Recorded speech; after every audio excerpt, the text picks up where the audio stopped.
এ সপ্তাহের কর্মসংস্থানে দেখুন দিয়েছে পশ্চিমবঙ্গ পুলিশ কনস্টেবলের একটা প্র্যাকটিস সেট। আপনারা দেখতে পাচ্ছেন পশ্চিমবঙ্গ পুলিশ কনস্টেবলের প্র্যাকটিস সেট আজকের এই সপ্তাহের কর্মসংস্থানে। এখানে দেখুন WBPRB exam Paschimbanga police constable. তো আমরা এই প্র্যাকটিস সেটটা শুরু করব, তবে তার আগে এখানে যেটা লেখা আছে প্রতিদিনের মতো এই কলমটা আমরা একটু পড়ে নেব। পশ্চিমবঙ্গ পুলিশের কনস্টেবল পদে 11,749 জন ছেলেমেয়ে নেওয়া হচ্ছে। প্রার্থী বাছাই করবে পশ্চিমবঙ্গ পুলিশ রিক্রুটমেন্ট বোর্ড। এবার থেকে এই পদের জন্য একটি লিখিত পরীক্ষা হবে। এই পরীক্ষায় 85 নম্বরে 85টি অবজেক্টিভ মাল্টিপল চয়েস টাইপের প্রশ্ন হবে এইসব বিষয়ে: জেনারেল অ্যাওয়ারনেস ও জেনারেল নলেজ 25, ইংরেজি 10 নম্বর, এলিমেন্টারি ম্যাথমেটিক্স থাকবে 25 নম্বর এবং রিজনিং লজিক্যাল অ্যানালাইসিস থাকবে 25 নম্বর। সময় থাকবে 1 ঘন্টা, নেগেটিভ মার্কিং আছে। এখানেই কিন্তু আমার একটা কথা আছে, এখানে দেখুন 4টি প্রশ্নের ভুল উত্তরের জন্য প্রাপ্ত নম্বর থেকে 1 নম্বর করে কাটা যাবে। এই জায়গাটায় কি কথা আছে সেটা শুনুন।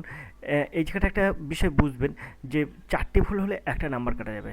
তাই আপনাকে মাথায় রাখতে হবে যত সম্ভব না উত্তর করার জন্য, মানে যেটা আপনি জানেন না সেটা উত্তর করবেন না, কারণ আপনি জানেন না 0.5 বা 0.25 বা 0.01-এও কিন্তু আপনারা র্যাঙ্কটা কিন্তু নিচে চলে আসে। তাই আমার মতে আপনি কোনো অজানা প্রশ্নের উত্তর করবেন না। এখানে কিন্তু প্রচণ্ড একটা টাফ বিষয়। আপনি মনে করুন আপনি আপনি মনে করুন 60টি প্রশ্নের ঠিকঠাক উত্তর দিয়েছেন, তাহলে 60 নম্বর হবে। আপনি যখন করছেন 64 প্রশ্নের উত্তর দিচ্ছেন, তখন কিন্তু 4টে ভুল গেলে একটা নাম্বার কম হচ্ছে, তখন কিন্তু আপনি 60-এর থেকে 1 কমে পেয়ে যাচ্ছেন 59। কিন্তু যে দেখা যাচ্ছে 59টি প্রশ্নের উত্তর করেছে, সে কিন্তু আপনার 59টি প্রশ্নের সঠিক উত্তর করেছে। বিপক্ষে আপনি দেখুন, যদি কেউ 61টা প্রশ্নের উত্তর করে, সেই ক্ষেত্রে সে কিন্তু একটা প্রশ্নের উত্তর ভুল করলে 60 নম্বর তার ঝুড়িতে থাকছে, কিন্তু একটা ভুলের জন্য কিন্তু 0.25 কাটা যাবে। তাহলে আপনার থেকে কিন্তু সে কিন্তু বেশি নাম্বার পাচ্ছে। আপনি 64 প্রশ্নের উত্তর করেছিলেন, 4টি ভুল গেছে, একটা নাম্বার কাটা গেছে। আর ও 61 প্রশ্ন করেছিল, একটা ভুল গেছে, 60-এর থেকে সামান্য কম হয়েছে। তাহলে ও কিন্তু কম প্রশ্ন উত্তর দিয়েছে, আপনি কিন্তু বেশি প্রশ্ন উত্তর দিয়েছেন, কিন্তু আপনি কিন্তু র্যাঙ্ক করতে পারলেন না, সে কিন্তু র্যাঙ্ক করে চলে গেল। কিংবা এরকমও হয়, দেখা যাচ্ছে যে আপনি 75টা প্রশ্ন উত্তর দিয়েছেন, 60টি প্রশ্ন ঠিক হয়েছে, তাহলে আর যে 15টা প্রশ্ন ভুল হয়েছে, তার জন্য আপনার দেখা যাচ্ছে 4 নম্বর কাটা গেল। 4 নম্বর কাটা গেলে আপনি 60-এর থেকে চলে আসলেন কত, 56-য়। কেউ দেখা যাচ্ছে 57টা প্রশ্নের উত্তর করেছে, তো 57টা প্রশ্নের সঠিক উত্তর করেছে, আর এবং সে 57টার বেশি প্রশ্নের উত্তর দেয়নি। তাহলে দেখুন, আপনি 75টা প্রশ্ন উত্তর দিয়ে কিন্তু আপনি যে নাম্বার পাচ্ছেন, 57 প্রশ্নের উত্তর দিয়ে কিন্তু সে কিন্তু বেশি পেয়ে যাচ্ছে। তাই আপনাদের এই কথাটা একটু মনে রাখবেন যে নেগেটিভ মার্কিং না নিয়ে আসার জন্য। নেগেটিভ মার্কিং নিয়ে আসলে কিন্তু প্রচণ্ড সমস্যা, আপনারা বুঝতে পারছেন না। তাই বারবার করে বলছি, আপনি আর এডুকেশন স্কুলের কথা মেনে চলুন, দেখবেন আপনিও পারবেন একটা চাকরি আদায় করতে। প্রশ্ন এবার তারপর দেখুন কী লেখা আছে: প্রশ্ন হয় বাংলা ও নেপালি ভাষায়। এই পরীক্ষা ঠিক যে ধরনের প্রশ্ন আসার সম্ভাবনা, তেমন এক সেট প্রশ্ন তৈরি করছেন চাকরি পরীক্ষার বিশেষজ্ঞ বিজয় হালদার। তো বিজয় হালদার স্যার কিন্তু খুব বিশেষজ্ঞ একজন টিচার। ইনি কিন্তু যে প্রশ্নগুলো করেন, সত্যি প্রশ্নগুলো কমনযোগ্য প্রশ্ন, এবং প্রশ্ন কিন্তু মানও কিন্তু খুবই উন্নত। তবে বিজয় হালদার স্যার কিন্তু অনেক দিন ধরে এই কর্মসংস্থানে প্রশ্ন করছিলেন না, তো আবার কিন্তু উনি করেছেন। অন্তত 3 মাস তো হয়ে গেছে আমি বিজয় স্যারের প্রশ্ন কর্মসংস্থানে পাই না। তো যাই হোক, যদিও আমি মাঝখানে একটু বন্ধ করেছিলাম, একটু কাজে ব্যস্ত ছিলাম, সেই জন্য আমার এই প্র্যাকটিস সেটগুলো সলভ করা হয়নি। তো বিজয় হালদার স্যারের কিন্তু প্রশ্ন আমি কিন্তু 3 মাস বাদে আবার একবার করছি। তো স্যারের প্রশ্ন কিন্তু খুব সুন্দর প্রশ্ন হয় এবং সাজেশনমূলক প্রশ্ন হয়, তাই ক্লাসটা মন কান দিয়ে দেখবেন। এবং বিজয় স্যারকে একটা কথা বলবো, স্যার আপনি বেশি বেশি করে প্রশ্ন করুন। আপনি স্টুডেন্টদেরকে সেই সহযোগিতার হাত বাড়িয়ে দিন যেখানে স্টুডেন্টরা কিন্তু তার চাকরিটা আদায় করতে পারে। এবং সর্বশেষ একটা কথা বলবো, বিজয় স্যারের সঙ্গে আমার ভালো সম্পর্কও আছে। তো বিজয় স্যার যদি যদি আমার এই ক্লাসটা দেখে থাকে, তাহলে অবশ্যই যেন কমেন্ট করে, এবং বিজয় স্যারকে একটা কথাই বলবো, সেটা হচ্ছে স্যার যেন যোগাযোগটা আবার করে। স্যার আপনাকে অনেক ধন্যবাদ আজকের এই প্র্যাকটিস সেটটা দেওয়ার জন্য। চলুন আমরা মূল প্র্যাকটিস সেটে চলে যাই এবং প্রথম প্রশ্ন কী আছে দেখে নিই। তো আমরা প্রথম প্রশ্ন দেখব কী আছে। তো এখানে দেখুন, এখানে কিন্তু পরিষ্কার লেখা আছে রাজ্য পুলিশে কনস্টেবল। এখানে আমরা দেখতেই পাচ্ছেন রাজ্য পুলিশ কনস্টেবল। তো তো রাজ্য পুলিশ কনস্টেবলের প্র্যাকটিস সেট এটি। তো একের দাগের প্রশ্ন আছে সব থেকে ভারী গ্যাস হলো, এখানে আছে রেডন, ফ্লোরিন, নাইট্রোজেন ও প্রোপেন। তো এখানে এর সঠিক উত্তর কী হবে? তো এর কিন্তু সঠিক উত্তর হবে সব থেকে ভারী গ্যাস হচ্ছে রেডন। এখানে এর দাগ হবে সঠিক উত্তর। এবার রেডন সম্পর্কে কিছু তথ্য আপনারা মনে রাখুন। রেডন হচ্ছে তেজস্ক্রিয় গ্যাস। এর কোনো গন্ধ নেই, রং নেই, রং বা কোনো গন্ধ কিন্তু এই রেডনে নেই। রেডন কিন্তু সবচেয়ে ভারী গ্যাস। আর সমস্ত শিলা এবং মাটিতে ইউরেনিয়াম থাকে, যা প্রাকৃতিক প্রক্রিয়ায় রেডন ক্ষয় হয়। জলেও রেডন থাকতে পারে। প্রাকৃতিকভাবে ঘটতে থাকা তেজস্ক্রিয় গ্যাস ঘর এবং অফিসের মতো আবদ্ধ স্থানগুলোতে উচ্চ পরিমাণে রেডন পাওয়া যায়। আর রেডন কি ক্ষতি করে? রেডন কিন্তু ফুসফুসের ক্যান্সারের অন্যতম প্রধান কারণ। আর এর চিহ্ন কি? এর চিহ্ন যদি আমরা দেখি তাহলে আমরা বলতে পারবো এর চিহ্ন হচ্ছে আর এন, ছোটো হাতের এন, আর বড় হাতের ছোটো হাতের এন। এর চিহ্ন কিন্তু রেডনের চিহ্ন আর এন। আর এর পারমাণবিকতা কত, মানে পারমাণবিক সংখ্যা কত? তো পারমাণবিক সংখ্যা কিন্তু 86। আশা করি আপনারা এই তথ্যে সন্তুষ্ট হয়েছেন। আমরা চলে যাব দুয়ের দাগের প্রশ্নে। দুয়ের দাগের প্রশ্ন কী আছে? পিএইচ স্কেলে রক্তের মান কত? রক্তের মান হলো 7, 7.4, 6.5, 6.8। এখন আমরা এই জায়গাটায় দুটো জিনিস মনে রাখবো। একটা হচ্ছে দেখুন, আমরা যদি এরকম একটা স্কেল তৈরি করি, মনে করুন এরকম একটা স্কেলটা যদিও এরকম না, তবু আমি মনে করছি স্কেলটা এরকম। তো এখানে আমরা একটা মিডিলে একটা পজিশান দিলাম, এই জায়গাটায় আমরা 7 করলাম। এবার দেখুন, আমরা যদি এদিক থেকে আসি তাহলে 1, 2, তারপরে 3, তারপরে 4, তারপর 5, 6, এরম করে 7 হয় এখানে। তারপরে 7-এর পরে দেখুন, 7-এর পরে 8, 8-এর পরে ধরুন 9, তারপরে 10, এরকম হয়। এবার এর মাঝখানে কিন্তু ছোটো ছোটো ফাঁক থাকে, সেটাকে আমরা 7 থেকে 8 পর্যন্ত যাওয়ার জন্য এটা কাউন্ট করতে পারি। এখন এই যে এই 0 থেকে এইদিকে আমরা যাচ্ছি 14 পর্যন্ত থাকবে, 0 থেকে 14 পর্যন্ত থাকবে। এখন 7-এর এই জায়গাটায় এসে আমাদের একটা মহা ঝামেলা। যখন 7-এর আমরা কম পাবো তখন কি হবে, আর 7-এর যখন বেশি হবে তখন কি হবে? 7-এর কম হলে আমরা পাবো অ্যাসিড। আপনারা এইগুলো ভালো করে মনে রাখবেন। 7-এর কম হলে অ্যাসিড, আর 7-এর বেশি হলে কি হবে? 7-এর বেশি হলে ক্ষার হবে। তো এত সুন্দর করে কেউ তোমাকে বোঝাবে না। তাই বন্ধু, তোমাদেরকে বারবার করে আমি অনুরোধ করছি, আর এডুকেশন স্কুলে হাত ধরো। 85 39 82 506 এই নাম্বারে তোমরা ফোন করো। ফোন করে তোমরা আর এডুকেশন স্কুলে হাত ধরে দেখো, রিজনিং, অঙ্ক এবং জেনারেল স্ট্যাটিস্টিক এইভাবে কিন্তু তোমাদেরকে শিখিয়ে দেবে। এখন এই জায়গাটাই কিন্তু একটা প্রবলেম। 7-এর কম হলে অ্যাসিড, 7-এর বেশি হলে ক্ষার। তো আমাদের এখানে বলে যে পিএইচ স্কেল রক্তের মান কত। তো তাহলে আমরা কি বলতে পারি? পিএইচ স্কেলে রক্তের মান, আমাদের রক্ত যেহেতু ক্ষারীয়, তাহলে আমরা 7-এর বেশি পাবো। তাহলে এখানে দেখুন, একটা আছে 7, একটা আছে 6.5, 6.8, সবগুলো কিন্তু 7-এর কম। 7-এর কম হলে অ্যাসিড, শুধু একমাত্র ক্ষার আছে কিন্তু 7.4। তো এটা কিন্তু আমাদের যেহেতু রক্ত ক্ষারীয়, মানে এটি কিন্তু প্রকৃতিতে ক্ষারীয়, তাই কিন্তু এটা হচ্ছে 7.4 হবে। বিদ্যাক হবে সঠিক উত্তর। পিএইচ স্কেলে রক্তের মান হচ্ছে 7.4। আশা করি তোমরা সবাই বুঝতে পেরেছো। পিএইচ স্কেলে যদি 0 থেকে 14 পর্যন্ত হয়, এবং 0-এর অর্থ কিন্তু সর্বাধিক আম্লিক, আর 14-এর অর্থ হচ্ছে সর্বাধিক ক্ষার। এটা তোমরা মনে রাখবে। এটি কিন্তু লগারিদমিক স্কেল এবং লিনিয়ার স্কেল নয়। আশা করি তোমরা বুঝতে পেরেছো। আমরা 3-এর দাগের প্রশ্নে চলে যাব।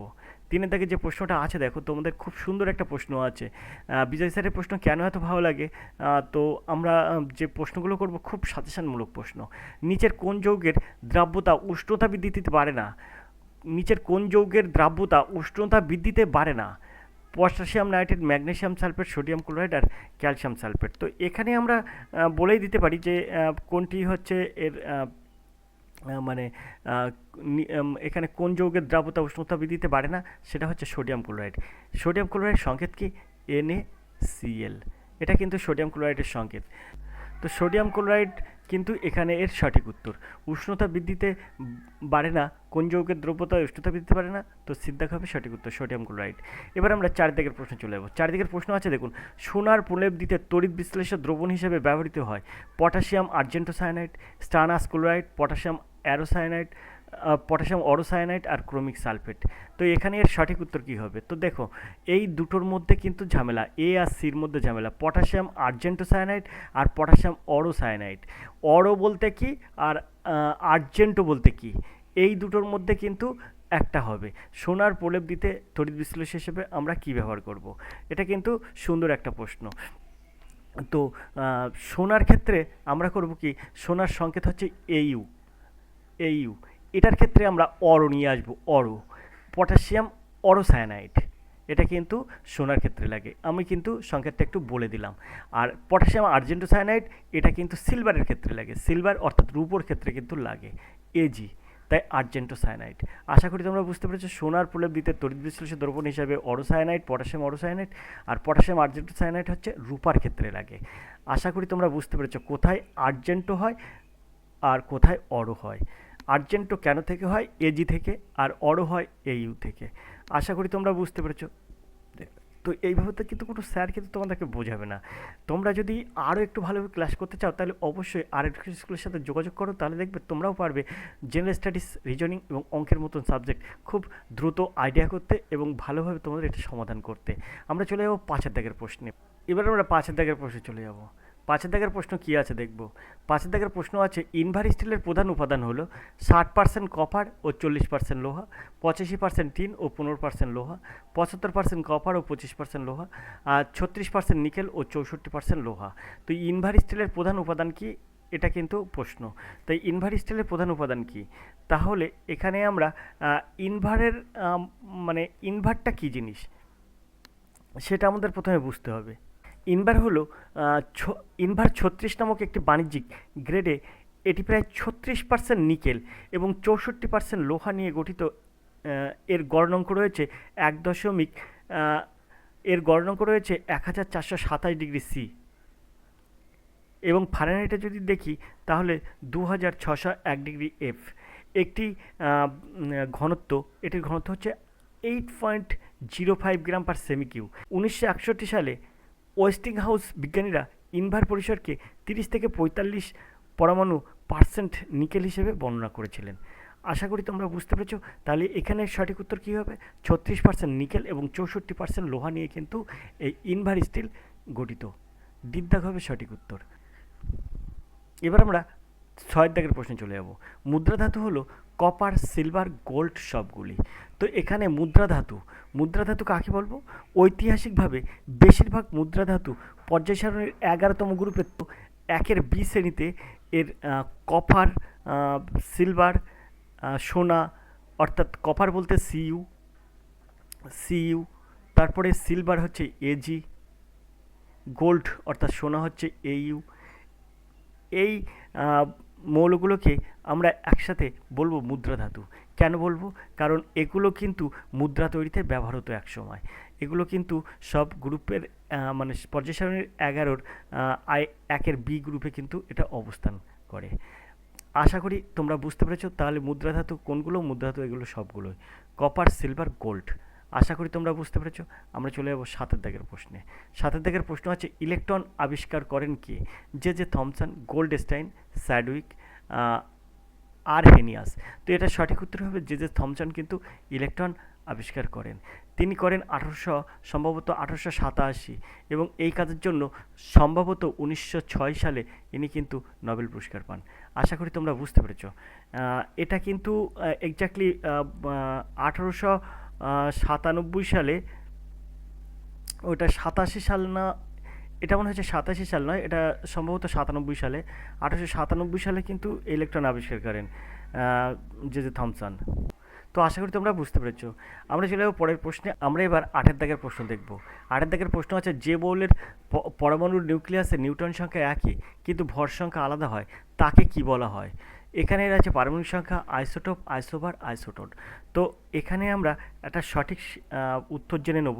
এই যে এখানে যে আইসোটোপ আছে, আইসোটোপ আমরা কাকে বলবো সেটা আমরা আগে জেনে নেব। যে মৌলের পারমাণবিক সংখ্যা একই, পারমাণবিক সংখ্যা একই কিন্তু ভর সংখ্যা আলাদা, ভর সংখ্যা কিন্তু আলাদা হয়, পারমাণবিক সংখ্যা একই হয়, তাদেরকে আইসোটোপ বলবো। কি করে হয় আমরা একটা সংকেতের সাহায্যে আমরা বুঝতে পারি, কিন্তু বিষয়টা এখানে এতটা আলোচনা করা যায় না। তাই তোমরা একটু মনে রাখবে, যাদের পারমাণবিক সংখ্যা একই কিন্তু ভর সংখ্যা আলাদা তাদেরকে কিন্তু বলবো আইসোটোপ। আর আইসোবার, এটা কাকে বলবো? আইসোবার হচ্ছে একই ভর সংখ্যা যুক্ত কিন্তু পারমাণবিক সংখ্যা ভিন্ন, সেগুলোকে কিন্তু বলবো আইসোবার। আশা করি তোমরা বুঝতে পেরেছো। আর আর এই জায়গায় দেখতে পাচ্ছ যে আইসোটোন, আইসোটোন হচ্ছে এই যে পরমাণু নিউক্লিয়াসে নিউট্রন সংখ্যা একই থাকবে কিন্তু ভর সংখ্যা আলাদা থাকবে, তাদেরকে কিন্তু বলবো আইসোটোন। আশা করি তোমরা বুঝতে পেরেছো আইসোটোপ, আইসোবার, আইসোটোনের বিষয়টা কি। আর এই পারমাণবিক সংখ্যা হচ্ছে পরমাণুর মধ্যে অবস্থিত প্রোটন সংখ্যাকে বলা হয় পারমাণবিক সংখ্যা। আশা করি তোমরা এবার বুঝতে পেরেছো। 9 দাগের প্রশ্ন দেখবো। তো 9 দাগের প্রশ্ন আছে দেখুন, কোল গ্যাস প্রস্তুতিতে কী ব্যবহৃত হয়? অ্যান্থ্রাসাইট কয়লা, বিটুমিনাস কয়লা, লিগনাইট কয়লা, পিট কয়লা। তো এই কোল গ্যাস আসলে কার্বন মনোক্সাইড এবং হাইড্রোজেন গ্যাসের সংমিশ্রণ হয় কোল গ্যাস। এটি কার্বন মনোক্সাইড এবং হাইড্রোজেন গ্যাসের মিশ্রণ। বাষ্প যখন লাল গরম কোকের উপর দিয়ে যায় তখন কার্বন মনোক্সাইড এবং হাইড্রোজেনের মিশ্রণ তৈরি হয়। এটি সিনথেসিস গ্যাস বা সিনো গ্যাস নামেও কিন্তু পরিচিত। তাহলে কোল গ্যাস কীভাবে উৎপন্ন হয় সেটা আমরা দেখাচ্ছি দেখুন। প্রথমে কি হয়, প্রথমে কার্বনের ওপর দিয়ে কি করা হচ্ছে, জল চালনা করা হচ্ছে। উত্তপ্ত কার্বনের ওপর দিয়ে জল চালনা করা হচ্ছে, জলীয় বাষ্প। ফলে কি হচ্ছে, এখান থেকে আমরা উৎপন্ন হচ্ছে CO+H2, কার্বন মনোক্সাইড এবং হাইড্রোজেন গ্যাস।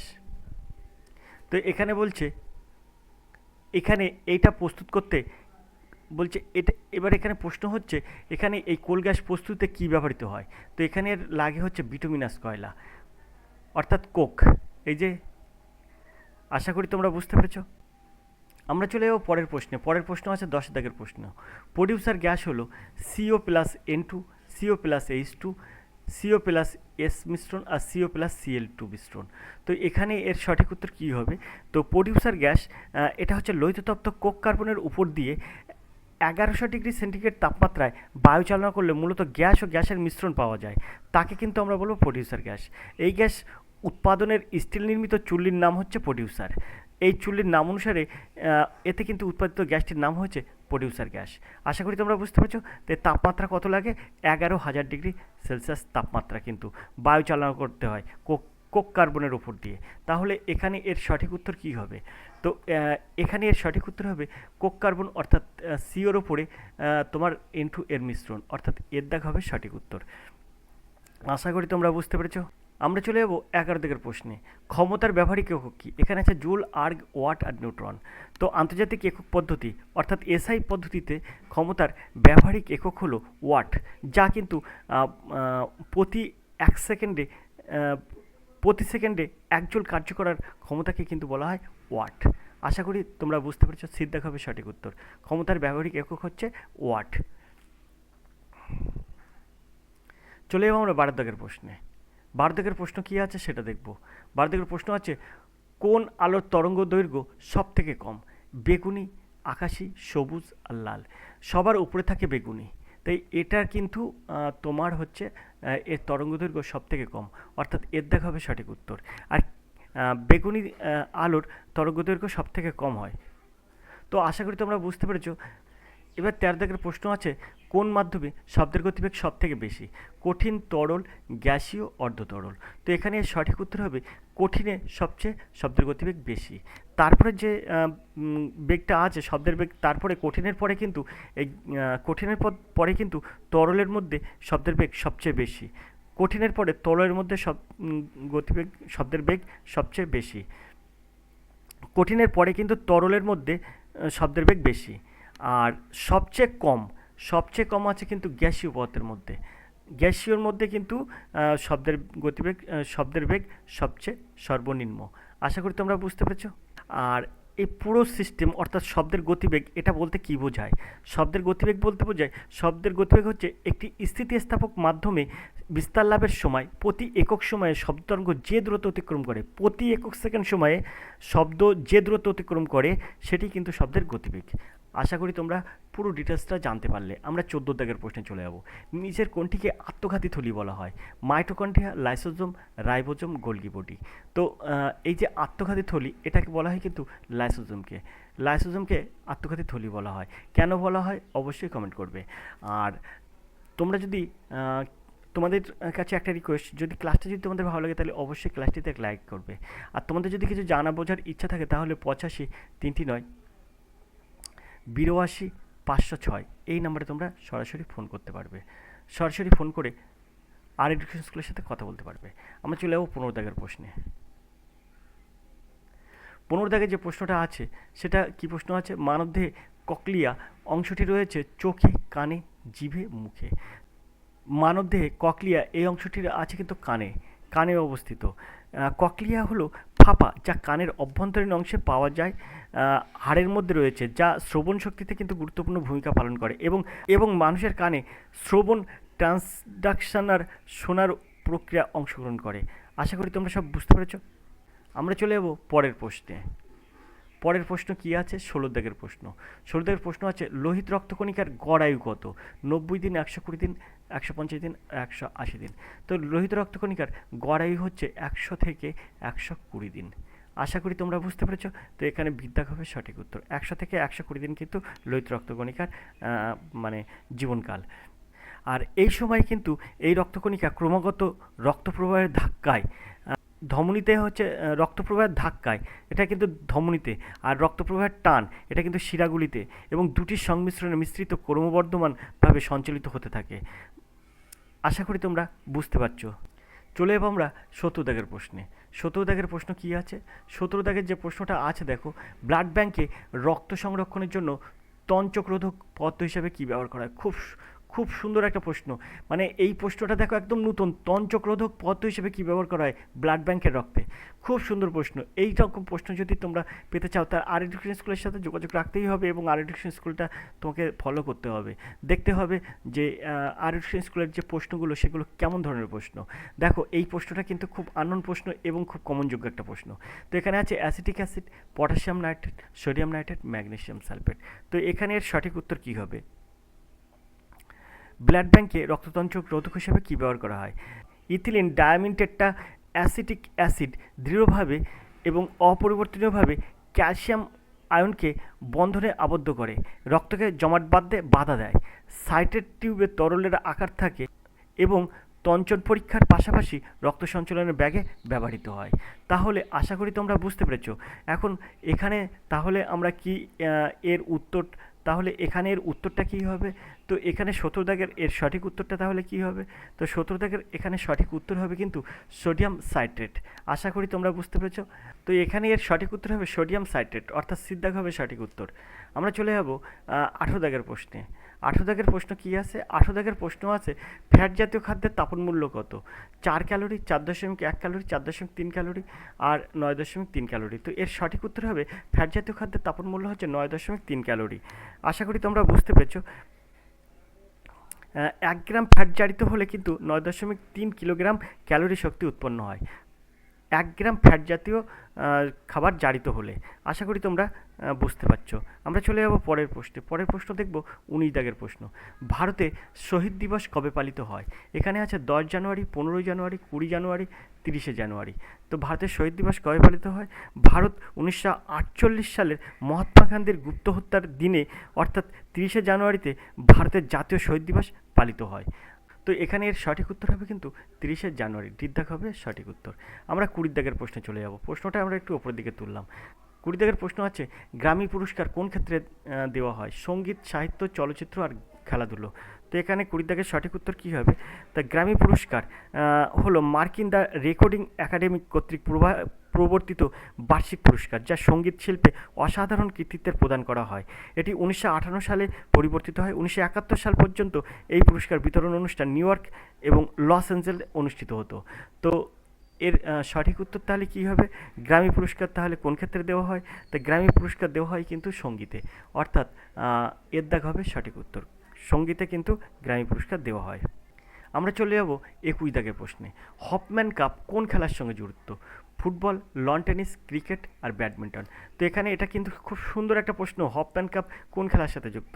তো হফম্যান কাপ এটা কিন্তু একটা আন্তর্জাতিক 8 দলের ইনডোর হার্ডকোর টেনিস টুর্নামেন্ট, যা দেশ বিদেশের ভিত্তিতে মিশ্রলিঙ্গ দলগুলি খেলে। ভালো করে মনে রাখবেন।